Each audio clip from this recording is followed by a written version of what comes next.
start this month's episode, some more information was released about the Nintendo Switch in January, and much of it was retro related, which is nice. This included the fact that a subscription to the console's online service will get you one NES or SNES game to download each month, with every one including online play. It could be leaderboards or something equally naff of course, but I still dream of playing someone across the world at Super Tennis. If that wasn't enough, it was also announced that Neo Geo titles would be brought to the console's eShop service in March, and Capcom revealed Ultra Street Fighter 2, the final Challengers, was coming to the system as well. Moving on, the NES Classic Mini has been hacked already, allowing you to add every Nintendo Entertainment Classic title on it if you so wish. It's a fairly complicated process, but check out the links in this video's description if you're game for a challenge. I do tend to avoid reporting hacks in this show by the way, but I'm still bitter about the system being out of stock here in the UK, so I'll let this one slide. In non-Nintendo news last month, much loved cult gaming show Consolevania decided to have a go at being backed on Patreon, and it met its first funding goal within a day. The show revolves around two charismatic Scots, Robert Florence and Ryan McLeod, and is worth a look if you're searching for gaming coverage that's a little bit different. To end this section though, there was the sad news that Namco's founder Masaya Nakamura passed away in January. Responsible for overseeing the creation of several iconic arcade titles such as Pac-Man, Galaga and Pole Position, he helped build up the gaming industry in Japan, having the foresight to see just how much potential the medium had.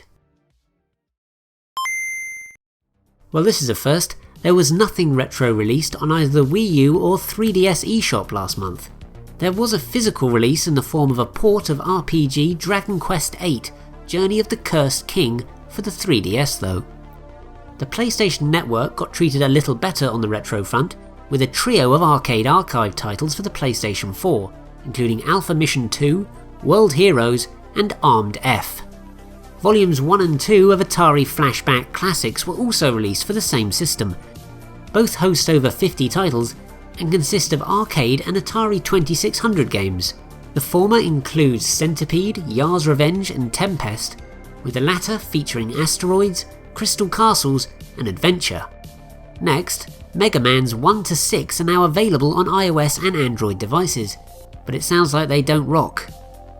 Man. And finally, Real Myst was released onto Android. It's a collection of all the Myst Ages titles.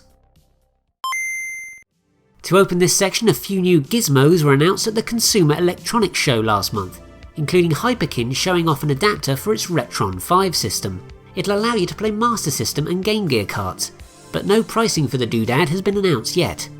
It'll be available to buy in the next couple of months.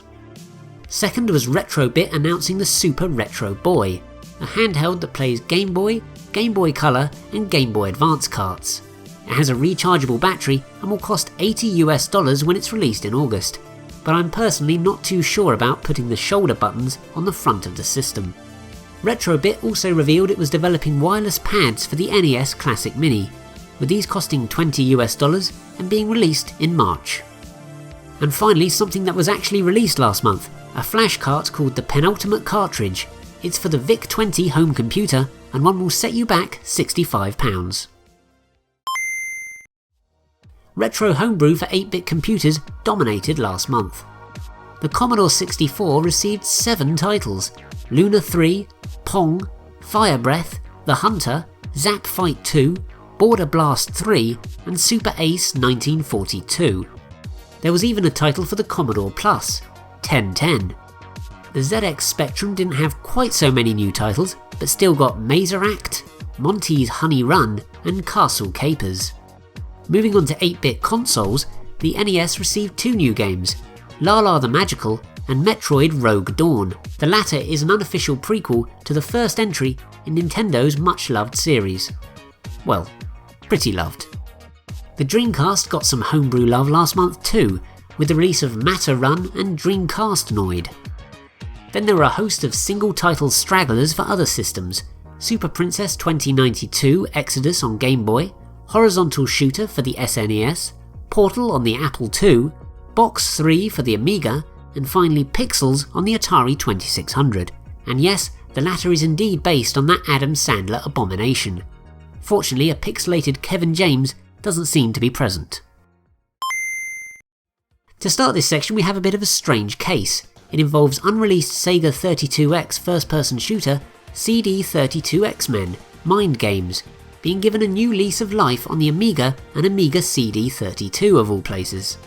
An odd way to revive a game to be sure, but a very welcome one all the same.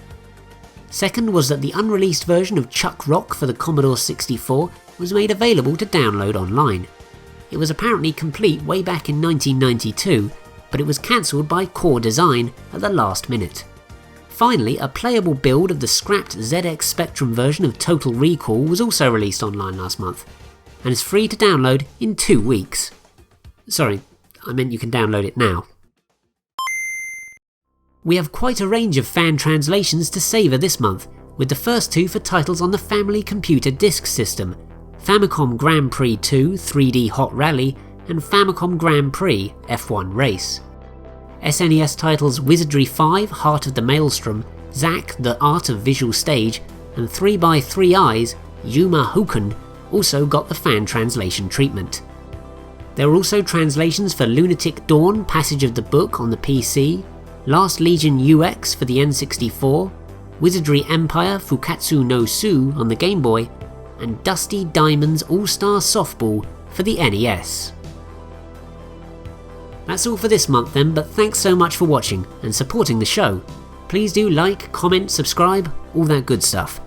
You can also watch my video on the Retro Mini TV games by following the link on the right, and a playlist of all the retro wave music used in this episode by clicking on the left. And hey, why not follow me on Twitter and Facebook? You know it makes sense. I will never take you anywhere. I swear it.